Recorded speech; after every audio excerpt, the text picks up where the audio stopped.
Hello guys, welcome back to my YouTube channel Bioaddicted. Myself Ravi, I'm MBBS second year student at Government Medical College Nahan. So guys, जैसा कि आप सभी को पता है, हिमाचल प्रदेश की वैकेंसी लिस्ट जो है वो जारी कर दी गई थी 11 तारीख को। वीडियो थोड़ा लेट आ रहा है, लेकिन फिर भी आप सभी के लिए वीडियो जो है राउंड सेकंड के एक्सपेक्टेड कट ऑफ एमबीबीएस के लिए क्या रह सकती है, तो उसके बारे में हम चर्चा करने वाले हैं इस वीडियो में। तो शुरू करते हैं आईजीएमसी शिमला से। आईजीएमसी शिमला के लिए अगर बात करूं, जनरल कैटेगरी में 5 सीटें वैकेंट चल रही है, यानी कि लास्ट अलॉटमेंट रैंक से 5 स्टूडेंट डाउन, यानी कि 605 पर ये स्कोर बन रहा है। 605 तक मेरे को लगता है राउंड सेकंड में जनरल की कट ऑफ जा सकती है। ओबीसी कैटेगरी में बात करें तो एक सीट वैकेंट है आईजीएमसी में। 588 पर अलॉटमेंट हुई थी फर्स्ट राउंड में। उसके बाद का जो एक स्टूडेंट है, एक रैंक डाउन जो स्टूडेंट है टांडा में, उसके 584 है। तो मेरे को लगता है राउंड सेकंड में 584 जा सकती है ओबीसी कैटेगरी की आईजीएमसी के लिए। उसके बाद बात करते हैं एससी कैटेगरी के लिए। एससी कैटेगरी के लिए 564 तक बात हुई थी, एक सीट वैकेंट चल रही है, तो 563 तक मेरे को चांसेस लगते हैं। यहाँ पे रैंक 20 थी, तो रैंक 21 तक चांसेस लगते हैं। कैटेगरी रैंक 21 तक चांसेस है अलॉट हो जाए, तो 563 रह सकती है। एसटी कैटेगरी में बात करें तो 3 सीटें वैकेंट चल रही है। 537 पर लास्ट अलॉटमेंट थी, रैंक थी 12। इसके बाद रैंक 15 528 तक मेरे को लगता है अलॉटमेंट हो जाएगी आईजीएमसी शिमला में एसटी कैटेगरी में। ईडब्ल्यूएस कैटेगरी में कोई सीट वैकेंट नहीं है, तो कोई चेंज नहीं आएगा। ईडब्ल्यूएस में अगर हम बात करें तो कोई सीट वैकेंट नहीं है, तो आईजीएमसी, टांडा और मंडी में कोई सीट वैकेंट नहीं है, कोई चेंज नहीं आएगा एज सच कट ऑफ में, क्योंकि अगर सीट वैकेंट नहीं है तो चेंज कहां से आ जाएगा। उसके बाद बात करते हैं हम टांडा कॉलेज के लिए। टांडा कॉलेज के लिए जनरल कैटेगरी में देखिए 5 स्टूडेंट तो यहाँ पे आईजीएमसी में थे, ठीक है, जो टांडा से माइग्रेट होंगे, तो 5 सीटें तो वो वैकेंट हो जाएंगी टांडा में, प्लस 4 सीटें अलग से वैकेंट चल रही है। एक सीट तो जनरल की और 3 पीडब्ल्यूडी की जुड़ जाएंगी, ठीक है।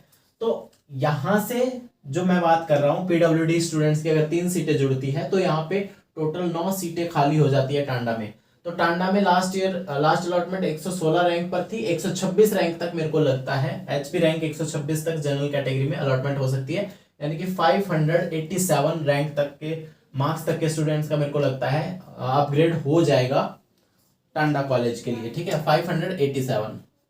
उसके बाद बात करते हैं हम क्या बोलते हैं ओबीसी कैटेगरी में। ओबीसी कैटेगरी में रैंक 14 तक अलॉटमेंट हुई थी टांडा में, रैंक 15 तक जिसपे स्कोर बन रहा है अब 579 तक मेरे को लगता है टांडा कॉलेज अलॉट हो जाएगी। एससी कैटेगरी में अगर बात करें, एससी कैटेगरी में 535 पर अलॉटमेंट थी टांडा में, इसके जस्ट बाद एक रैंक, क्योंकि एक सीट खाली होगी जो टांडा से अपग्रेड होगा, तो 535 ही रहेगी, क्योंकि उसके जस्ट नीचे 535 पर ही नेक्स्ट स्टूडेंट है यहाँ पर बैठा हुआ, तो 535 टांडा के लिए। एसटी कैटेगरी में 527 पर लास्ट अलॉटमेंट थी टांडा में। उसके बाद 3 सीटें ये, 2 सीटें यहाँ पर वैकेंट चल रही है, 3 और 2 5 सीटें हो गई टोटल, तो यानी कि 5 स्टूडेंट जो है मंडी से टांडा के लिए माइग्रेट हो सकते हैं, जहां पर स्कोर बन रहा है 520। तो 520 मार्क्स वालों तक का अपग्रेड मेरे को लगता है एसटी कैटेगरी में हो जाएगा टांडा कॉलेज के लिए। ईडब्ल्यूएस कैटेगरी में बात करें तो कोई चेंज नहीं आएगा, ठीक है। मंडी में बात कर देते हैं। मंडी में अगर बात करें ईडब्ल्यूएस में तो कोई चेंज नहीं आने वाला है, पहले ही क्लियर है। बात करते हैं जनरल कैटेगरी के लिए। जनरल कैटेगरी के लिए 5 और 4 9 सीटें तो यहाँ पे हो गई थी खाली, है ना, यानी कि 9 स्टूडेंट मंडी से इधर आएंगे, उसके अलावा 9 सीटें तो वो खाली हो गई, प्लस एक सीट जनरल की खाली है, 2 सीट पीडब्ल्यूडी की खाली है, 9 और 3 12 सीटें खाली हो जाएंगी एक तरह से, यानी कि 12 कैंडिडेट जो होंगे नाहन या हमीरपुर से यहाँ आ जाएंगे, जिस पर स्कोर बन रहा है रैंक 164 थी लास्ट राउंड, फर्स्ट राउंड में, अब इस राउंड में एचपी रैंक 185 तक अलॉटमेंट हो सकती है, यानी कि 574 मार्क्स तक के स्टूडेंट्स का चांसेस है कि उनका मंडी में अपग्रेड हो जाए राउंड सेकंड में। ओबीसी कैटेगरी में 571 तक के स्टूडेंट्स का मेरे को लगता है अपग्रेड हो सकता है। 577 रैंक 19 ओबीसी में अलॉटमेंट हुई थी, रैंक 20 ओबीसी में 571 के स्कोर पर अलॉटमेंट हो सकती है, मंडी कॉलेज में अपग्रेड हो सकता है, सॉरी। अब बात करते हैं एससी कैटेगरी में। एससी कैटेगरी में 528 रैंक 47 तक अलॉटमेंट हुई थी, तो रैंक 48, क्योंकि एक सीट वैकेंट चल रही है आईजीएमसी में, अपग्रेड होते हुए आ रहे हैं, तो 528 पर ही नेक्स्ट कैंडिडेट, तो 528 ही रह सकती है इसके लिए, क्योंकि नेक्स्ट कैंडिडेट 528 पर ही है। एसटी कैटेगरी में बात करें तो 5 सीटें यहाँ पर खाली, 5 सीटें यहाँ पर भरी गई थी, 3 और 2 5 सीटें पहले खाली चली गई थी, जो 5 स्टूडेंट यहाँ से यहाँ माइग्रेट होंगे, तो 516 राउंड फर्स्ट में था, मेरे को राउंड सेकंड में लगता है 503 मार्क्स तक के स्टूडेंट्स के जो है मंडी में अपग्रेड हो जाएगा। और रैंक की अगर स्पेसिफिकली बात करूँ तो रैंक 23 थी यहाँ पर, 23 यानी कि रैंक 28 तक के स्टूडेंट्स का जो है अपग्रेड हो सकता है मंडी कॉलेज के लिए, नाहन या हमीरपुर से।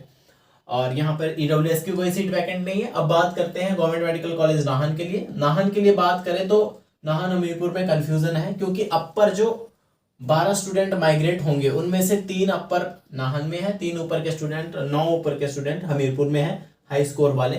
तो यहाँ पे अलग अलग स्टूडेंट्स जो है वो खाली होंगे, यानी कि 5 और 3 8 सीटें यहाँ पे खाली होंगी और 9 और 5 14 सीटें यहाँ पर खाली होंगी। तो मेरे को लगता है 545 के अराउंड जो है नाहन की कट ऑफ जा सकती है राउंड 2 की 545 तक, और हमीरपुर के लिए 552 तक जो है कट ऑफ जा सकती है। यहाँ पे वेरिएशन दिख सकता है आपको, ठीक है। नाहन हमीरपुर को मैं साथ में लेके चल रहा हूँ दोनों कैटेगरीज में। अब यहाँ पे देखिए रैंक 31, ओबीसी की एक ही सीट बची है, तो रैंक जो 32 है इसका 544 पर है। तो नाहन के लिए मेरे को लगता है 544 कट ऑफ रह सकता है राउंड 2 में। और जो मैं सर्कल कर रहा हूँ ना वो राउंड 2 की कट ऑफ को सर्कल कर रहा हूँ मैं, ठीक है। और एससी कैटेगरी में बात करें तो 502 रह सकती है, 75 तक राउंड 1 पे अलॉटमेंट हुई थी, 76 रैंक पर भी 502 ही स्कोर है, तो ये 502 पर अलॉटमेंट हो सकती है, ठीक है। चंबा कॉलेज के लिए हम अलग से बात करेंगे अभी। उसके बाद अगर बात करें हम एसटी कैटेगरी के लिए, तो एसटी कैटेगरी के लिए एक सीट नाहन में वैकेंट है, प्लस 5 स्टूडेंट अपग्रेड होकर आगे जा सकते हैं, तो 6 सीटें वैकेंट हो जाएंगी 32 से, यानी कि रैंक 38 तक मेरे को लगता है अलॉटमेंट हो सकती है नाहन में, जहां पे 484 कट ऑफ में हम मान सकते हैं 484 के अराउंड कट ऑफ रह सकती है नाहन कॉलेज के लिए। बात करते हैं ईडब्ल्यूएस कैटेगरी में। ईडब्ल्यूएस कैटेगरी में 510 तक अलॉटमेंट हुई थी राउंड फर्स्ट में, तो जहां पे रैंक थी 49। उसके बाद 50 रैंक जो है स्टूडेंट की, एक सीट वैकेंट है, तो एक स्टूडेंट अपग्रेड हो जाएगा चंबा या हमीरपुर से इधर, तो उस स्टूडेंट के 509 जो 510 ही स्कोर है उसके जस्ट एक रैंक नीचे, तो 510 रह सकती है राउंड 2 के लिए यहाँ पर कट ऑफ। उसके बाद बात करते हैं हमीरपुर की। हमीरपुर में जनरल कैटेगरी के लिए हमने बात कर ली है, 552 तक रह सकती है। ओबीसी कैटेगरी में रह सकती है 555, एक ही सीट वैकेंट है, 27 तक लास्ट पे अलॉटमेंट थी, 28 रैंक तक मैं सेकेंड राउंड में अलॉटमेंट मान सकता हूँ, 28 रैंक तक, ठीक है। 555 का स्कोर कह सकते हैं। एससी कैटेगरी में 69 रैंक पर अलॉटमेंट हुई थी, तो 70 रैंक जो है वो 506 ही मार्क्स पर है, तो एक सीट ही खाली है, तो यहाँ पे 506 रह सकती है राउंड 2 में। एसटी कैटेगरी में बात करें तो एसटी कैटेगरी में जो अलॉटमेंट हुई थी 484 पर हुई थी हमीरपुर में, राउंड सेकंड के लिए 480 तक हम एक्सपेक्ट कर सकते हैं, और 37 से नीचे 6 अगर स्टूडेंट हम गिनते हैं तो 43 के रैंक तक ये अलॉटमेंट हो सकती है। उसके बाद बात करते हैं ईडब्ल्यूएस कैटेगरी में। ईडब्ल्यूएस कैटेगरी में एक सीट वैकेंट थी, यहाँ से एक अपग्रेड हो सकता है, तो 509 थी, 508 हमीरपुर के लिए हम एक्सपेक्ट करते हैं राउंड 2 की कट ऑफ रह सकती है। देखिए सारा प्रैक्टिकली डाटा चल रहा है, जितनी सीट वैकेंट है उस हिसाब से मैं डाटा बता सकता हूँ आपको, बाकी सीट्स कहाँ से आएंगी। अब बात कर लेते हैं गवर्नमेंट मेडिकल कॉलेज चंबा के लिए। लास्ट कट ऑफ जो एंड कट ऑफ रह सकती है हिमाचल प्रदेश में, 541 पर अलॉटमेंट हुई थी राउंड फर्स्ट में, 541 पर अलॉटमेंट हुई थी, तो राउंड सेकंड में जो हम कह सकते हैं 534 तक अलॉटमेंट हो सकती है।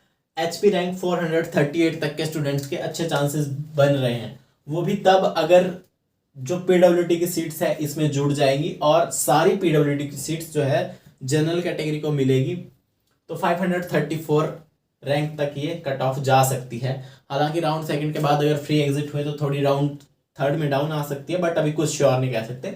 534 एचपी रैंक कितने तक चांसेस है, एचपी रैंक 438 तक चांसेस है। ओबीसी कैटेगरी की बात करें तो 532, यहाँ पे 36 रैंक तक अलॉटमेंट हुई थी, जो 37th रैंक है वो 532 तक है, तो 532 तक के स्टूडेंट्स को जो है अलॉटमेंट हो सकती है। एससी कैटेगरी में 490 था, तो एक ही सीट खाली है, तो हम 489 एक्सपेक्ट कर सकते हैं। हालांकि कुछ ऐसा भी सुनने में आ रहा है, मैंने प्रैक्टिकली कंफर्म नहीं करा, उतनी जान खोज मैंने भी नहीं करी, ऐसा सुनने में आ रहा है एक एससी कैटेगरी के एक स्टूडेंट है, उसका 499 स्कोर है और उसने गलती से डेंटल कॉलेज लगा दिया था प्रेफरेंस में, ऊपर चंबा से ऊपर लगा दिया था प्रेफरेंस में, तो उसको वो कॉलेज अलॉट हो गया है।